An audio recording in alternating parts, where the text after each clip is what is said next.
இன்னைக்கு ராத்திரி வரைக்கும் எந்த பிரச்சனையும் நடக்காம இருந்ததுன்னா நான் உங்களோட புருஷனையும் அப்புறம் உங்க தங்கச்சி ரோகிணியையும் கண்டிப்பா மீட்டு கொடுக்கறேன்.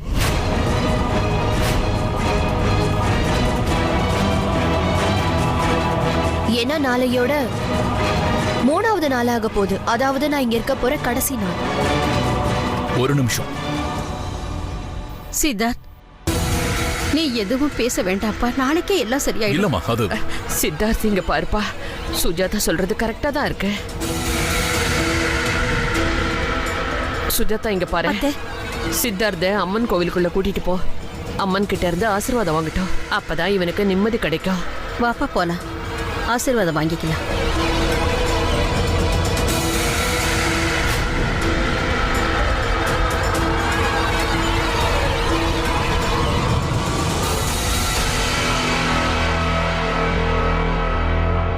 இப்ப நான் என்னோட அறைக்கு போய் கொஞ்ச நேரம் ஓய்வு எடுக்கலான்னு முடிவு பண்ணிருக்கேன். கண்டிப்பா போங்க போங்க.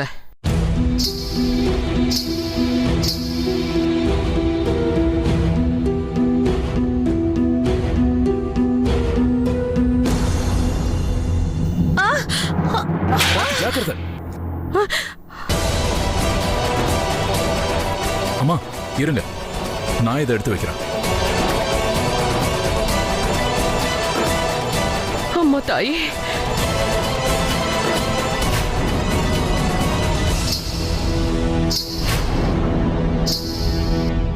அத்தை இவ்ளோ பெருசா கத்துனாங்க. ஆனா இந்திராவதியோட காதுல இதெல்லாம் விழவே இல்லையா?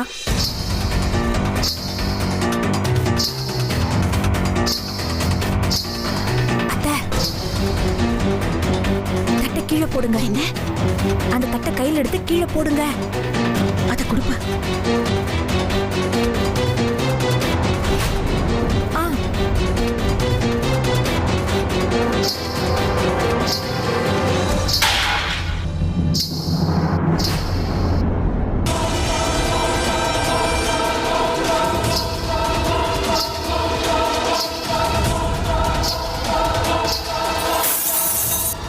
சீமா, நீ என்ன பண்ணிட்டு இருக்க?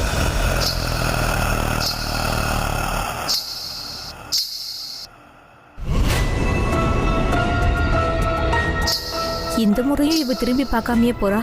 அப்படின்னா கோவில் மாதிரி பவித்திரமான இடத்துல இருந்து வர சத்தம் இவ காதுல விழாது போல இருக்கே.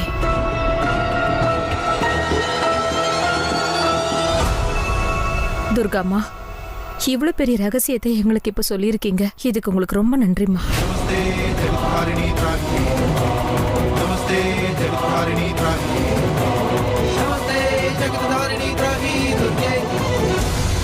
என்ன பண்ணிட்டு இருக்க சீமா? பெரியத்த, எனக்கு இந்திராவதியோட ஒரு வீக்னஸ் பத்தி நல்லா தெரிய வந்துருச்சு. என்ன என்ன வீக்னஸ்? நம்ம எல்லாருக்கும் ஏற்கனவே தெரிஞ்சதுதான். ஒரு சூனியக்காரியால புனிதமான இடத்துக்குள்ள நுழையவே முடியாது.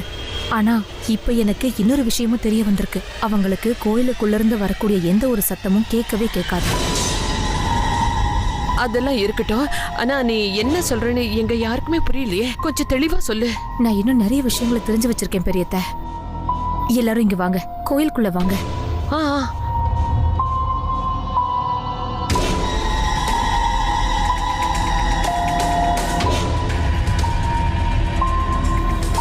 அம்மாடி சீமா, இப்பவாது சொல்ல, என்ன விஷயம்? பெரியத்த, எனக்கு என்ன தோணுதுன்னா, இந்திராவதி நம்ம சுத்தி ஒரு பெரிய சக்கரவியூகத்தையே வடிவமைக்கிறான்னு தோணுது. இது வரைக்கும் என் மனசுக்கு அப்படித்தான் படுது பெரியத்த. ஏன் உனக்கு அப்படி தோணுது?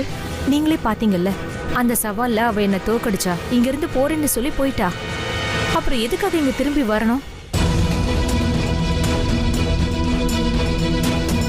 அது மட்டும் இல்லாம திடீர்னு நம்ம கேட்காமயே எப்படி சித்தார்த்த வெளியே கொண்டு வந்தா? எதுக்கு? இல்ல, நிச்சயமா அவ செய்யறதுக்கு பின்னாடி ஏதோ ஒரு பெரிய தேவை இருக்கு. அதை மட்டும்தான் என்னால இதுவரைக்கும் கண்டுபிடிக்கவே முடியல. ஆனா சீமா, அவங்க எதுக்காக இங்க வந்தாங்கன்னு தான் நம்ம கிட்ட சொல்லிட்டாங்கல்ல. அது மட்டும் இல்லாம சித்தார்த்தையும் விடுவிச்சிருக்காங்க. மறுபடியும் எதுக்கு சந்தேகப்படுற? அது என்ன அத்தை, எனக்கு அவ மேல சுத்தமா நம்பிக்கையே வரல. இப்போதைக்கு என்னால இதை மட்டும்தான் சொல்ல முடியும். அவ ஏதோ ஒரு நோக்கத்தோட தான் இங்க வந்திருக்கா. அவளை பத்தி படிச்சு தெரிஞ்சுக்க எனக்கு புக்ஸ் கொடுத்தீங்களே ஞாபகம் இருக்கா? அதை என்னோட ரூம்ல சுக்குநூறா கிழிச்சு போட்டிருக்கா.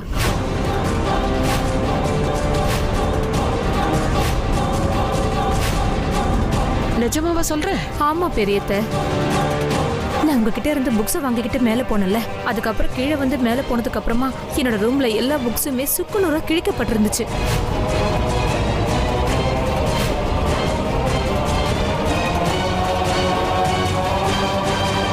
என் மனசுல இன்னொன்னு தோணுது பெரியத்த, நாளைக்கு ராத்திரி ஏதோ ஒரு பெரிய தப்பு நடக்க போகுது.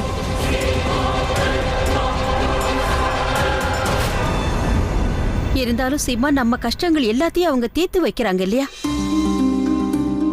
அப்புறம் அவங்களால நமக்கு என்ன கெடுதல் வரும்? ஆ, ஒருவேளை இப்படி இருக்குமோ? அவளை பத்தின ரகசியத்தை நாம தெரிஞ்சுக்க கூடாதுங்கிறதுக்காக அவ இப்படி நமக்கு உதவி செய்யறான்டா எனக்கு தோணுது பெரியத்த.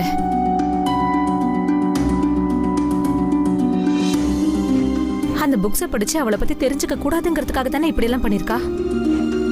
இல்லன்னா நீங்களே யோசிச்சு பாருங்க, நம்ம வீட்ல புக்ஸ் எல்லாம் இப்படி யாரு கிழிப்பாங்க? நம்ம வீட்ல இருக்கிற யாருக்கும் அந்த புக்ஸுக்கும் எந்த சம்பந்தமும் இல்ல, இந்திராவதியை தவிர. அந்த புக்கை பார்த்து அவங்க எதுக்காக பயப்படணும், எதுக்காக கிழிக்கணும்? அத்த, ஒருவேளை நம்ம அவ ரகசியத்தை தெரிஞ்சுக்கிட்டு அவளை நெருக்கிறதுக்கு முயற்சி பண்றோங்கிற விஷயத்தை அவ மோப்பம் பிடிச்சிருப்பா. என்ன? அதனாலதான் அந்த புக்ஸ் எல்லாத்தையும் அவ கிழிச்சு போட்டிருக்கா. ஆனா அப்ப கூட ஒரு புக் அதுல இருந்து தப்பிச்சிருச்சு. ஆனா நான் அந்த புக்கை படிக்க ஆரம்பிக்கும் போதுதான் ரொம்ப பெரிய சத்தம் வந்ததுனால நான் கீழே ஓடி வந்து பார்த்தேன். அப்பதான் சித்தார்த் மாயக்கட்டையில இருந்து வெளியே வந்திருந்தாரு. மறுபடியும் நான் அந்த புக்கை படிச்சு முடிக்கலான்னு தான் மேல போனேன். ஆனா கரெக்டா நான் படிச்ச கதையையே யாரோ கிழிச்சு போட்டிருக்காங்க. அந்த சுக்குநூறா கிழிக்கப்பட்ட காகிதம் கூட என் கைக்கு கிடைக்கல. இங்க பாரு சீமா, இந்திராவதி மேல உனக்கு இருக்கிற சந்தேகம் கரெக்டா தான் இருக்கு. எனக்கு என்ன தோணுதுன்னா, அவ ஏதோ ஒரு பெரிய விளையாட்டு விளையாட போறான்னு, அதுவும் நம்மள வச்சுக்கிட்டேன். ஆமா பெரியத்த, ஆனா இப்போதைக்கு நம்மால எதுவும் செய்ய முடியாது. நாளைக்கு அவ என்ன பண்ணுவான்னு எதுவுமே தெரியாது. அப்படின்னா நாம சீக்கிரம் அதை தெரிஞ்சுக்கணும். அப்படின்னா நாளைக்கு ராத்திரி நம்ம இன்னொரு விஷயத்தையும் ஞாபகம் வச்சுக்கணும். நம்மளால எந்தவித அசம்பாவிதமும் நடக்கக்கூடாது, நம்ம மேல அவளுக்கு சந்தேகமா வரக்கூடாது. அப்படி அவளுக்கு சந்தேகம் வந்துடுச்சுன்னா பிரேமையும் ரோகிணியும் சரி பண்ண மாட்டா. நான் என்ன சொல்ல வரேன்னா, இந்த நேரத்துல பிரேமையும் ரோகிணியும் காப்பாத்துறது நம்ம கையில தானே இருக்கு. இது ரொம்ப முக்கியமானது இல்ல?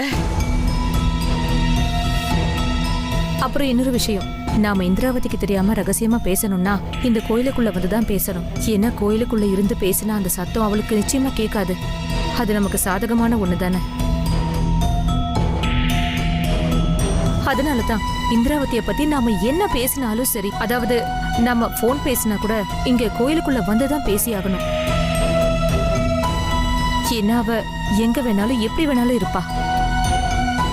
இப்ப கூட அவ எங்கேயாவது ஒளிஞ்சிருந்து நம்மள கவனிப்பா.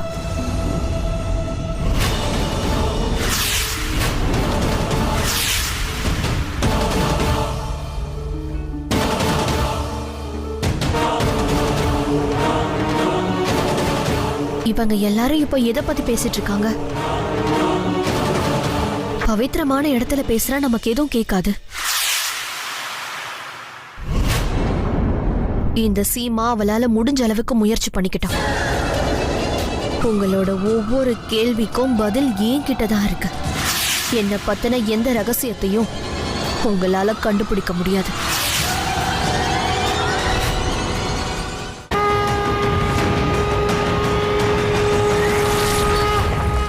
எந்த எல்லையும் தெரியாம, யாரோட கட்டுப்பாட்டிலையும் இல்லாம காணத் தவறாதீர்கள்.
இந்த ரோஹிணி சித்தார்த்தோட காதல் இப்படிதான் உருவாக்கப்பட்டுச்சு.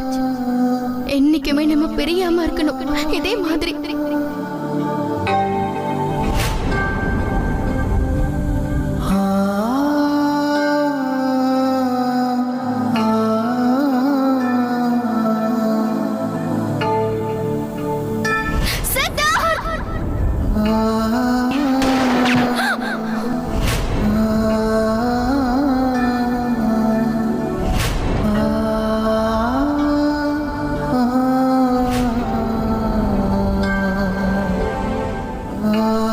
ரோகிணி, எனக்காக நீ எவ்வளவு பண்ணியிருக்க.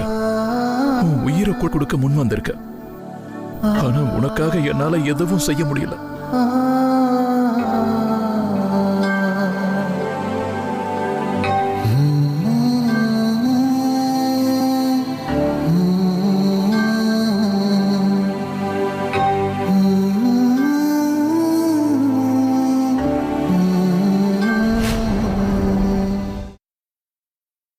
இங்க பாருங்க சித்தார்த்,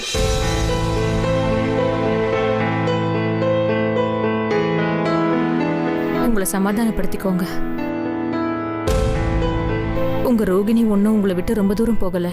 அவளால உங்களை பார்க்க முடியும், நீங்க பேசுறத கேட்க முடியும். வருத்தப்பட்டுக்கிட்டே இருந்தா நாம இதை தவிர வேற எந்த வேலையையுமே பார்க்க முடியாது.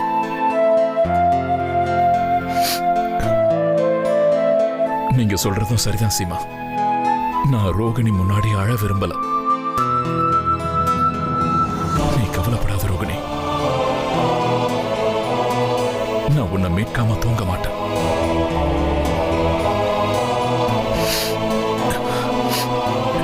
அது மட்டும் இல்ல, இங்க இருக்கிற நிலைமை சீக்கிரமா சரியாயிடும். இப்போதைக்கு ஒரே ஒரு டென்ஷன் தான் பாக்கி இருக்கு. என்ன டென்ஷன்? சீமா சொன்ன மாதிரியே செய்யணும். பிரேம் அப்புறம் ரோகிணிய சரி பண்ணா கூட நம்ம குடும்பத்துக்கு ஒரு புது பிரச்சனை வந்திருக்கிறதா சொல்லியிருக்காங்க. நீங்க அதை பத்தி நினைச்சு கவலைப்பட வேண்டிய அவசியம் இல்ல. நாம எல்லாருமே ஒன்னா சேர்ந்து அவளை எதிர்த்து நிப்போம். அதுக்கப்புறம் மற்ற விஷயங்களை நம்ம கீழே போய் பேசிக்கலாமே.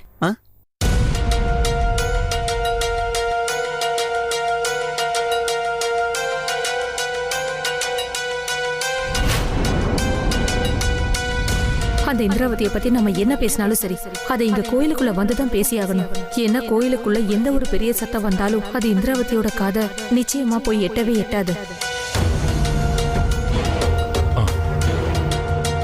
ஆமா, நம்ம டென்ஷன் ஆகிறதுக்கு எந்த அவசியமும் இல்ல. ஏன்னா நம்ம இந்திராவதி எப்படி என்னையும் அஞ்சலியையும் சரி பண்ணாங்களோ அதே மாதிரி பிரேமையும் ரோகிணியையும் சரி பண்ணிடுவாங்க. எல்லாம் நல்லா போயிட்டு இருக்கு. சரி வாங்க, நம்ம கீழே போலாம். எனக்கு ரொம்ப பசிக்குது, சாப்பிடலாம் வாங்க.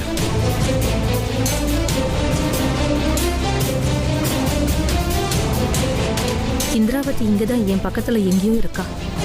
இப்போ எங்களை எல்லாம் கண்காணிச்சுக்கிட்டே இருக்கா. நாங்க என்ன பண்றோம், என்ன பண்ண போறோம்னு நீ கட்டாயமா தெரிஞ்சுக்கணும்ல இந்திராவதி. அதுக்கப்புறம் எனக்கு தெரிஞ்சு இந்த நிமிஷம் நீங்க என் பின்னாடி தான் இருக்கீங்கன்னு நினைக்கிறேன்.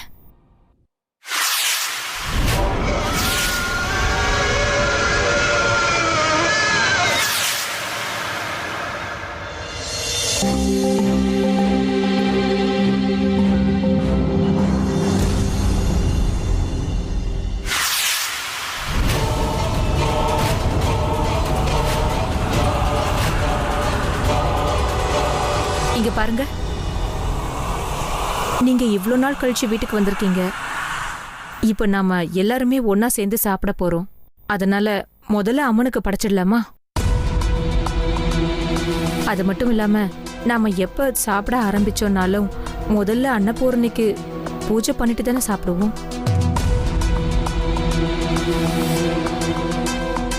ஒரு நிமிஷம்.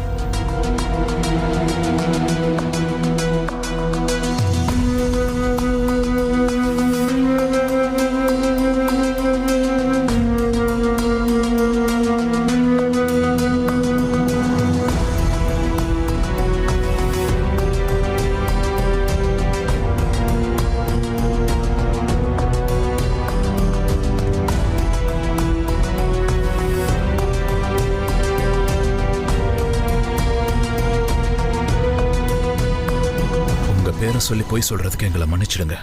சித்தார்த், நீங்க இப்போ பூஜையை ஆரம்பிங்க.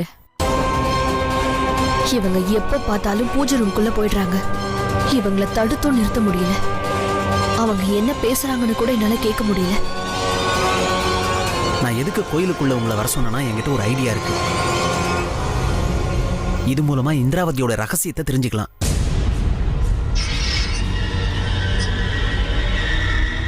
சீமா, உங்களுக்கு அந்த பொம்பளைய ஞாபகம் இருக்குல்ல? அந்த ஓவியருடைய வீட்டுக்கு முன்னாடி பார்த்தமே, ஓவியத்தை கூட அபசகுணன்னு சொன்னாங்களே. அவங்க கிட்ட இந்திராவதியை பத்தி பேச போனப்ப கூட அவங்க அப்படியே போயிட்டாங்களே. இந்திராவதியை பத்தி சொன்னதும் ஞாபகம் இருக்குல்ல? அந்த பொம்பளைக்கும் இவங்களுக்கும் எந்த சம்பந்தமும் இல்லைன்னு சொல்லிட்டாங்க. அந்த பொம்பளைக்கும் உங்களுக்கும் தான் எந்த விதமான சம்பந்தமும் இல்ல. அவளை பத்தி பேசி எதுக்கு நேரத்தை வீணாக்கணும்? அதுல ஏதோ அவங்க மறைக்கிற மாதிரி தெரியுதுல்ல. ஒருவேளை இந்திராவதியை பத்தின ஏதோ ஒரு முக்கியமான ரகசியம் அந்த பொம்பளைக்கு தெரிஞ்சிருக்கும்ல.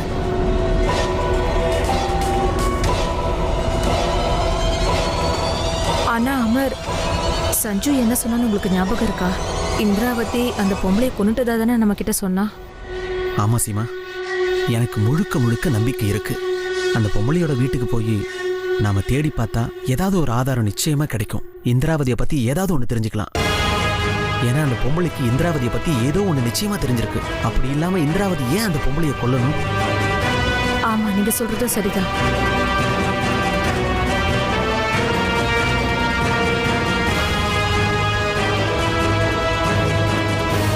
நாம இப்ப ஒவ்வொரு அடியையும் ரொம்ப ஜாக்கிரதையா எடுத்து வைக்கணும். ஏன்னா இந்திராவதிக்கு இப்ப நம்ம மேல எந்த சந்தேகமும் வரக்கூடாது. அதோட நாம அவளுக்கு எந்த வாய்ப்பையும் கொடுக்கவும் கூடாது.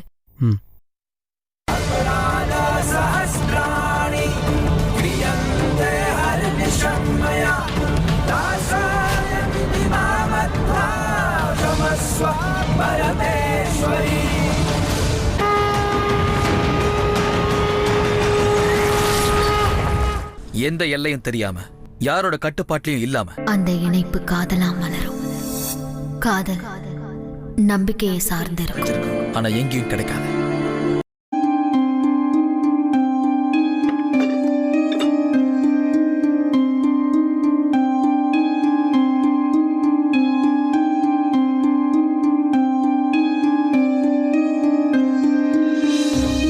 ரொம்ப நன்றி.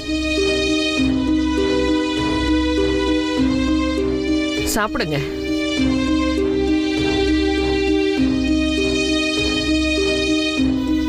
இங்க பரிசிமா, நீயும் வந்து சாப்பிடுமா. சரிங்க.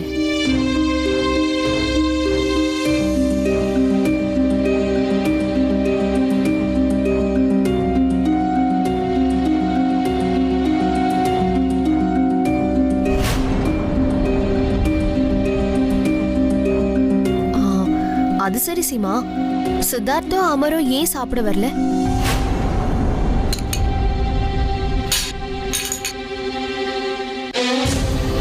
என்ன ஜானவி? ஜானவி, ஜாக்கிரதையா பண்ணு. உனக்கு வேற உடம்பு சரியில்லைல்ல. நீ ஒரு வேலை பண்ணு.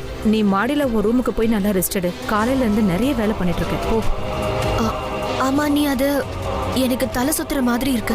நான் என் ரூமுக்கு போய் என்னோட டிஃபனை சாப்பிட்டுக்கிறேன். சரிம்மா, நீ போ, நான் எடுத்துட்டு வரேன்.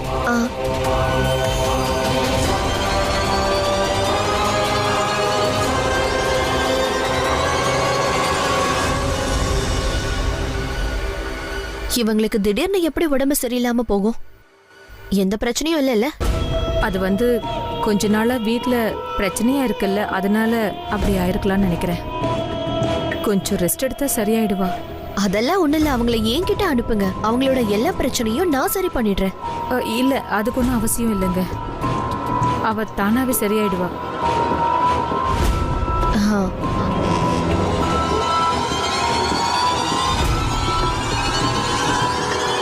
அது சரி சீமா, நான் கேட்ட கேள்விக்கு நீ எந்த பதிலும் சொல்லலையே.